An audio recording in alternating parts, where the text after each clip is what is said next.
and we go, thank you, Thank you. which is different than the ABO betas. It's a whole thing. Yeah, the word Oh. beta, it makes no sense. No, it does. It means second. It means B, but okay.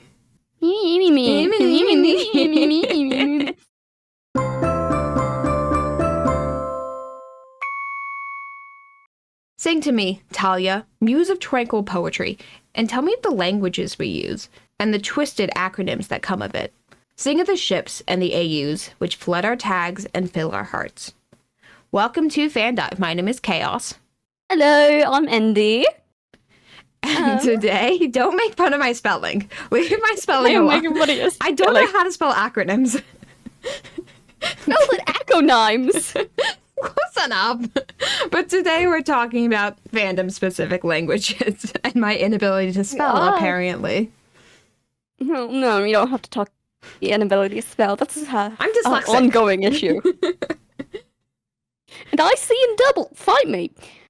So fandoms, I kind of assume that our viewers do know some stuff about fandoms if they are watching this. We do have language that we use, both we being you and I, but also fandoms, spaces in general.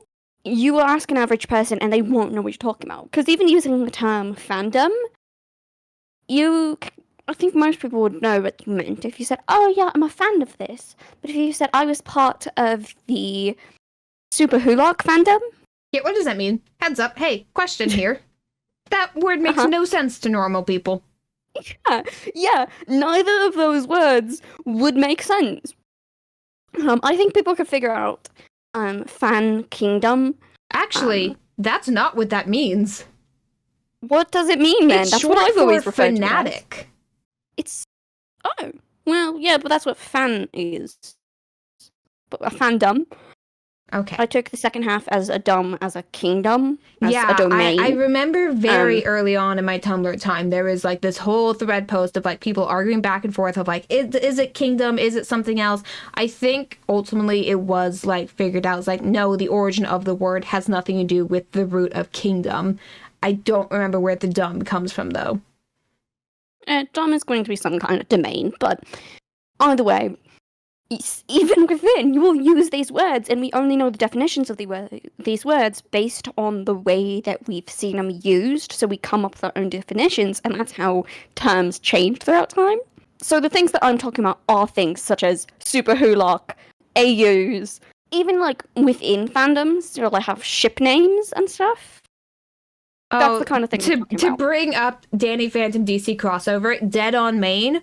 What's that ship? It's Jason and Danny. What about Dead Tired? Danny and Tim. Like if you're not within these groups and communities, the ship names and the group names and the duo names that are super popular in MCYT people, like they make no sense. What is the cricket group? Well, okay, so once upon a time, there was this group hanging out and they were doing this live stream and they were talking about crickets going into places that crickets should not be, and thus they were forever called the cricket group. Yeah, and it is hard for newer people coming into fandoms because we use these terms so freely, especially in fanfiction. Fanfiction has its whole group of specific things that we are going to talk about in a minute. But when you're new to a fandom, you have to use context clues so much. So many context clues of, cool, what does that mean? Well, the only place you're able to look it up and maybe find it is Tumblr. You can't just look it up on anywhere. Yeah, let me just Google Dead Tired. That's telling me nothing. This is kind of the language. This isn't a specific word, but like Minecraft enchantment table. How many times have you been reading a fanfiction and somebody straight up used Minecraft enchantment table as the like... It's typically like a magic speak where somebody's talking in tongues and it's just Minecraft enchantment table. I'm pretty sure I've read at least 2 separate My Hero Academia stories that had Minecraft enchantment table in it. Yeah, like not even Minecraft related fan fictions. It's literally just like, yeah, and this person clearly knew one code. Yeah! I remember for the longest time that was Wingdings, because it was a specific font that put things into symbols, and it was popularized through Undertale, and so people just learned Wingdings. I know. I think the most recent version of that is the Dream SMP Ranboo's Enderman Speak. That I think cipher, that's that's officially galactic because there are translators online that you can find. okay. I didn't know exactly where it came from, but I know it was around 2020, 2021 that suddenly there was a lot more of it. Because even if you weren't part of the fandom, that specific one, you will have people from one and another use it in the other, and then suddenly it starts spreading around and being used as a, they're speaking funny words, magic man. And people will do that. People will pick up fandom languages and go, "Yep, this is canon now." In what's this over here? Danny Phantom, Enderman speak. Do it, Galactic. Yeah, Do it. Ghost Speak, which is totally like not a thing in canon, became very popular in the Danny Phantom AUs, and suddenly it starts needing symbols for it. What is the symbols? I don't know. Pick one of the random Minecraft ones, why don't you? And if you're going by like full, no, they're not full languages. But if you're going through a full cipher like that, there's going to be less of them in like Marvel. You're going to see more of them in fantasy settings. I was going to say fantasy AU, but then I realized that was my next topic was AUs. Yeah, let's talk about AUs. Because when we say AU, that's an alternate universe. What does AU like? Who knows what AU actually stands for when you're just talking? And it's an AU. What? What is that? What is that? It's an alternate universe. It's taking the original universe and altering it in one way or another. Common ones are high school AUs or fantasy AUs? Fantasy settings. You'll have modern AUs where suddenly they're in the modern day. ABO AU. Say that to a normal person, Chaos. That's so many letters. I'm gonna get told you can't have an acronym with more than 5 letters. I'm giving a lot of definitions a go because, again, I'm under the assumption that people know something coming into this, but we're talking about nonsense here. The Alpha, Beta, Omega alternate universe. Where suddenly, in this alternate universe, there's 3 types of genders, kind of, but they're secondary genders. And typically, it is a less than PG AU, but it can be. But people create these terms to clarify what they mean and then never translate it for the average person. They say, figure it out. Chaos. Yes. If a story has dead dove, do not eat, do you know what that means? Yes. Should I explain it, or am I just saying yes? Sure. Okay, so dead dove, do not eat explain it if you want. Means something typically extremely, extremely heavy. Not explicit in the sense of sex, but explicit in the sense of typically gore. More often than not, I've seen a ton, like dead dove do not eat. It refers to like explicit gore plus cannibalism, or something that's like dead dove do not eat is like a big old warning sign of please seriously take the tags very literally because something messed up occurs in this fanfiction. So originally, dead dove do not eat, which you will see used on a number of fanfictions. Came from this post from a long time ago at this point, where it was literally a paper bag in a fridge that says, dead dove, do not eat. And they open the bag and turns out there's a dead dove. And everyone is just, what did you expect? It said, it is what it says it is. And so people use it on fanfictions when they mean, no, genuinely, these tags about these, typically, again, gory things. We mean what we are saying. Take it seriously. It is what it says on the tin. But I didn't even know that one because I had to ask a few of my friends what that one is, because it is one that you have to find through context and going, these horrific things that I've stumbled upon all seem to have this attached to it. I wonder what that means. It means dead dove, don't eat. It means there's a dead dove inside of it and don't eat it. Why would I eat it? Don't! Well, don't! That's the whole point! That's the whole point! And I don't have a clean transition for this, so I'm just gonna go with it. Next topic. And Next topic of this. You have the outdated stuff. I mentioned Super Hulock earlier. We don't hear that as frequently anymore. Are you kidding? Those fandoms have, like, I don't want to say died, but they're not around, especially not in the powerhouse trio that they once were.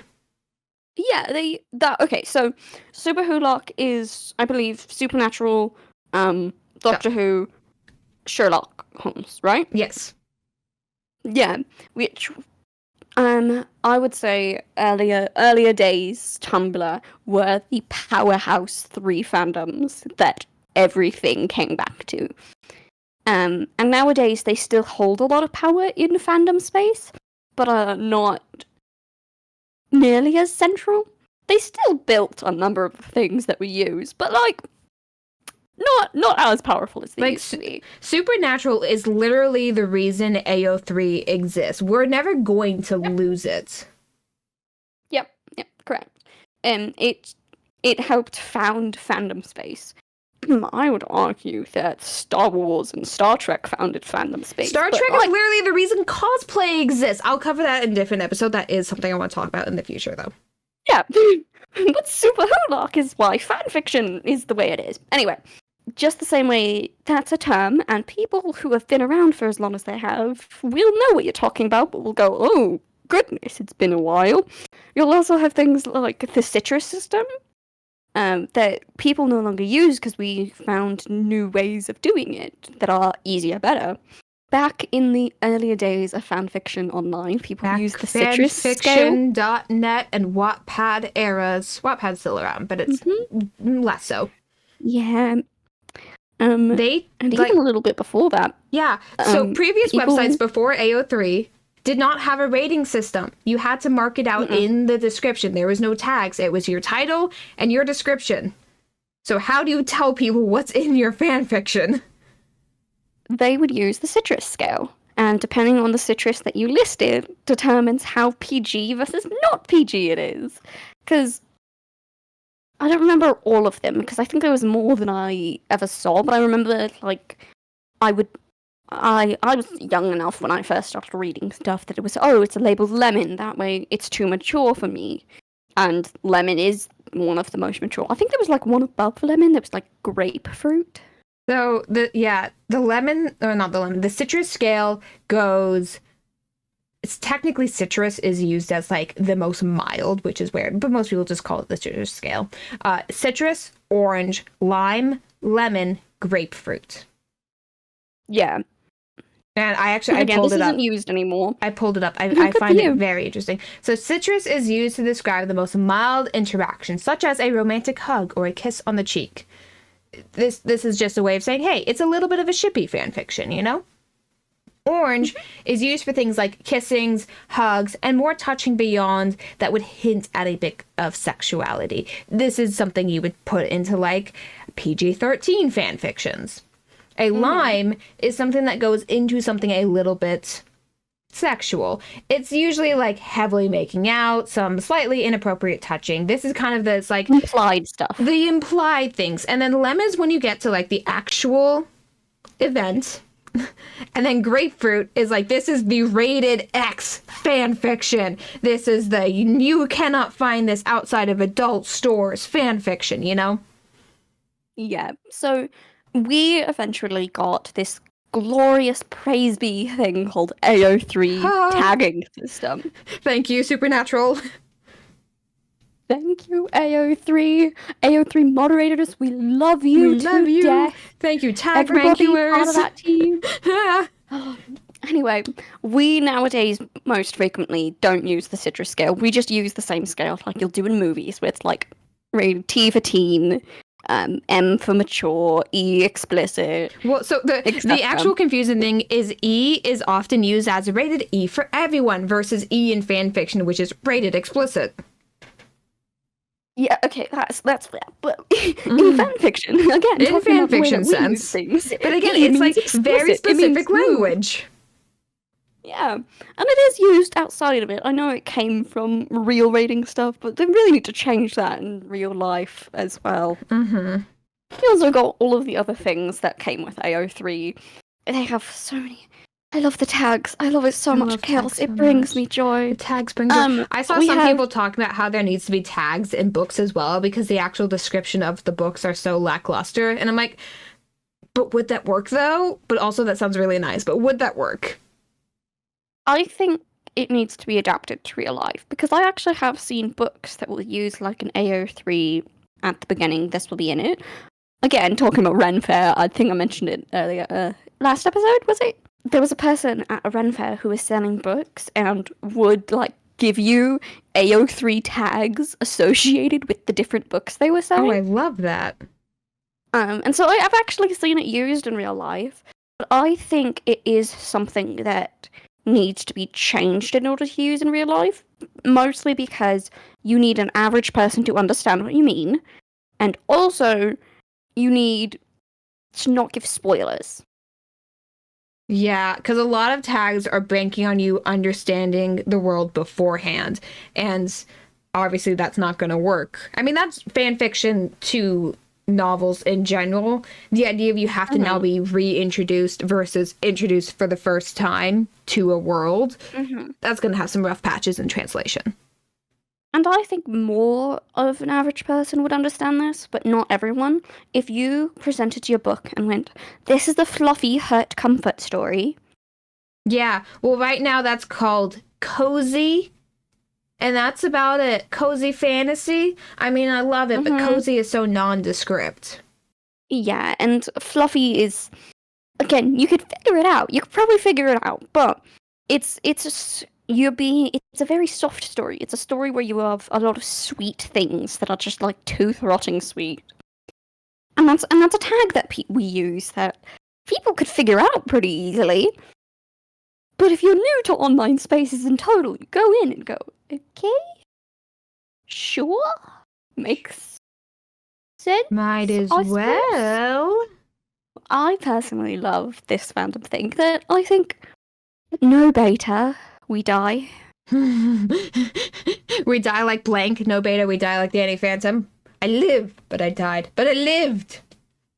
No beta, we die like men. I don't remember exactly where it came from. If you give me a moment, I'll probably be able to find it. But people will put in fandom specific things. No beta, we die like, as you said, Danny Phantom. No beta, we die like this character who dies late in canon. No beta, we die like Good Times the Scar. No beta, we die like sanity. Like, you'll see all these kind of things on fanfiction. I think there's entire pages dedicated to keeping track of the funniest ones. It started as no beta, we die like men, and then turned into no beta, we die like fill in the blank. Yeah. No beta, we die. No something we die is where it came from. Hold on. Okay, you search for that. I actually want to talk about a comment that we got on a previous episode. It was my fanfiction episode. Hey, that was still one of my absolute favorites. I was listening back to it. I'm like, wait a minute, we didn't even like. Second reader, by the way. What? A beta's a second reader, by the way. Oh yeah, we didn't even talk about that. And so when you write a fanfiction, and then you're like, okay, this is great. I love what I've written. You don't always want to publish it right away because like. Maybe you screwed up somewhere. So you get someone to come in and read your chapter or your story before you publish it. A beta is actually a thing in traditional publishing industries, but like it's used for fan fiction, chapter by chapter reading. And they're like, okay, this doesn't make sense. This sentence is weird. This plotline doesn't go anywhere.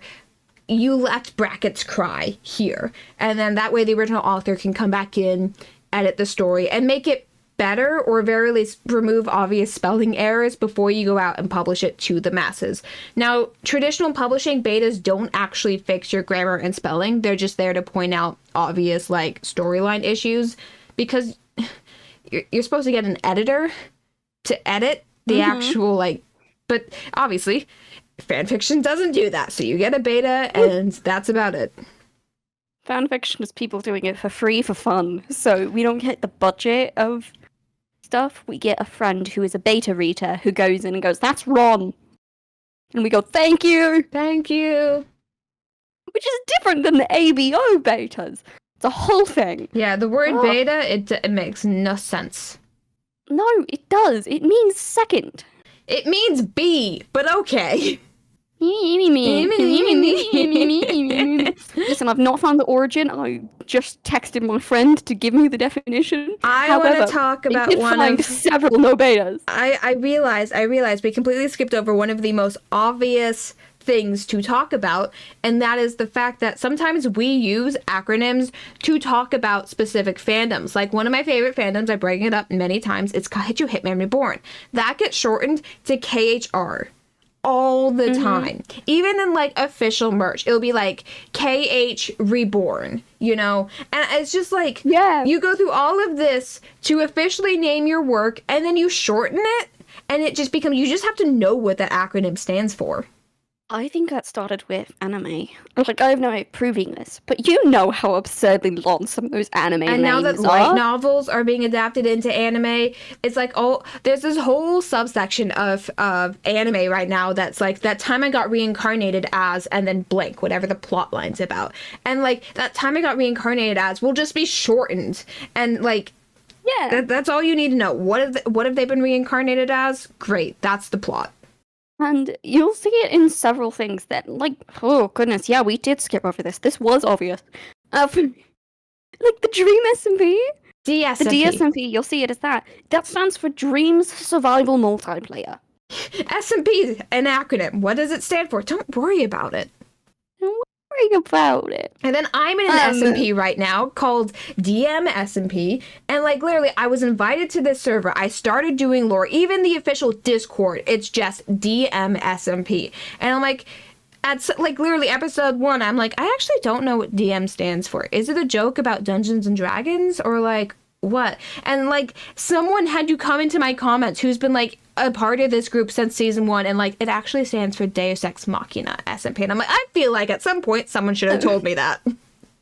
Yeah, and oh goodness, yeah, I firmly believe that this concept started with those absurdly long animes, and then got again adapted into things around it, where somebody from an anime fandom came into like Minecraft SMPs and went, guys, we can just shorten this. There's only so much space in our like social media tags that we can talk about things. We're shortening this title so it doesn't take up 50% of our blog post.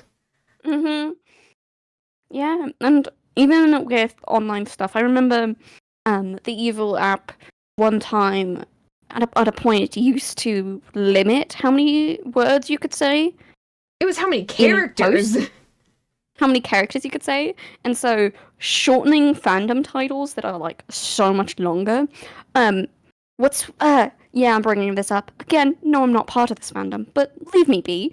Boku no Hero Academia. Is that Boku no what it Hero is? Academia. Yeah, that thing. My Hero Academia. Shortened to My Hero Academia. Well, that's just the English translation. MHA. Because who wants to spell that all out? Are you kidding me? Listen, the amount of mistimes I've misspelled academia, I'm like, that's the English word in this sentence, and I'm screwing it up. Yeah. You just gotta shorten things. If you want to get into fandom space, and if you can't figure out what something is, it is thundering really hard outside. Let the rain come. It's here to talk about hyphens and acronyms of fandoms. If you are unsure what something means, first try assume that it's an acronym or a shortening of something. Second attempt, assume it was an old meme that has just stuck around. Those are your top 2 things that something will be. We still get the, what's it called? Is it the Destiel, like, announcement meme thingy? Oh, yeah, like... I love you. Important news breaks. I don't want to talk about how many times that's how I've gotten my news. You'll see these things that are fandom-made things that just announce stuff. Let's do this, let's do that, let's talk about things in ciphers and nobody understands what we're saying. Okay, I will, before we move on, I have to say that, like, fanfictions will, like, write half the dialogue in a cipher, and then, like, at the bottom of the fanfiction is the translation. Don't do that. Ugh. I can't, I'm not scrolling all the way down to then scroll all the way back up to then scroll all the way back down. That's so annoying. I don't even like the crossed out text when they do that. Like, I love it, storytelling wise, but disability wise, can And you put like a the text parentheses that's that like says what it they says? started doing the corrupted text of like, and this is the character can't actually hear, but you can still kind of make out the letters. That's super inaccessible, you guys. I get the Put it in aesthetics. parentheses. Yeah, you gotta like add a little bit of like, hey, just to help us out, So please. when I have to use a text reader, gosh, No makes fun. it so much harder. No fun. No fun. Anyway, yeah, I think fandom language is fun. The way that we have a niche group of people, and even subcategories of that create their own terms, their own phrases of ways of saying this is what's going on, this is what I'm doing. And we do have crossover from other places, but it is what it is. It is what it is. Question time? Sure. Oh. Question number 1 from Jace Reblogs. As a reminder, hey, if you guys want to ask us questions, you can do so in the comments of this episode or go over to our Tumblr. Okay, question number 1. As a viewer, what do you think makes an SMP stand out? Honestly, the people. Doesn't matter what you do, doesn't matter what your topic is or your storyline if you have one. It doesn't matter if you have one or not. It is the people that matter. You're If you are on a entertainment, you are multiplayer. good at it. Please multiplayer. Interact with others, have fun with them, be stupid. Don't force it to happen. Just hang out with people. Those are some of my favorite videos. Are just people being people. This is why I really like Jevon's episodes, because he really does take time out of every episode to show him interacting with people around the server. And it really makes a difference. Yeah. I love some of my favorite creators. I love to watch from other people's perspectives. Because, like, I love Gree, and I do. But him from other people's perspectives? Wild. Glorious. He's so weird in other people's POVs. So creepy. But I think SMPs stand out when it is friends having fun. Yeah. I don't Oh have my much to add. I'm like, God. I've done a lot of lore servers. I'm gonna be so real, half the time people don't care about the lore. When they write fan fiction about my characters, it's never about the lore. It's about the way I interact with other people. And sometimes that involves the storyline, and sometimes it's just we were goofing off and that inspired also a found it. person. You found it? Okay, What did you also find? found it. What did you find? No seatbelts. We die like men. Oh, no seatbelts! No seatbelts! That's where it comes from. All that time, and you were looking for no seatbelts. All right, question number 2 from Fuzzball. In your opinion, what is the funniest thing that happened in the canon of Empires? The example given is Jem just actively treating season 2 like it's a roleplay adventure.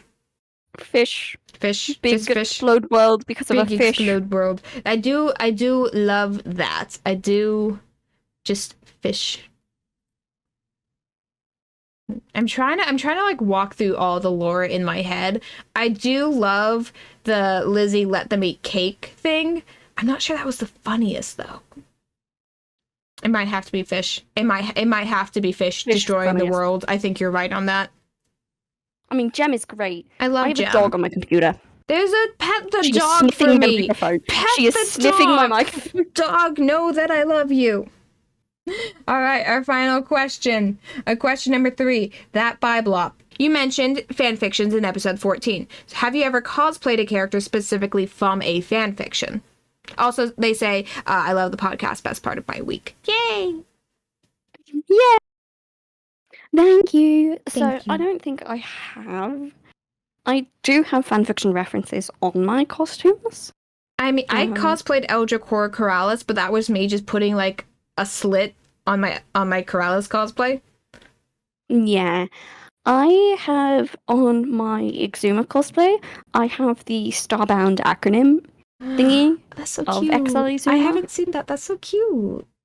Yeah, I had a plan for a while back when I was first starting, like, making my YouTube channel not just a VODs upload place. I was thinking, like, oh, what's a really cool thing to do that I'm really passionate about, and that would be like tying some, I forget what the exact plan was. It was maybe like building specific things from fan fictions that weren't in the original piece of media or whatever it was. I'm like, I had that plan for a while and I never did anything with it, but I still think it would be cool. Like, instead of cosplaying my favorite fan fictions, I'm building my favorite fan fictions.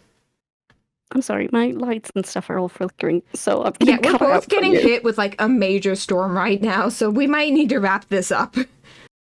So whatever Chaos said, I concur. I concur. Great. Love that. We should all read more fan fiction. The end. I agree. I agree. Thank you, and good night, everybody. I have good input for the end of it. Bye. Bye.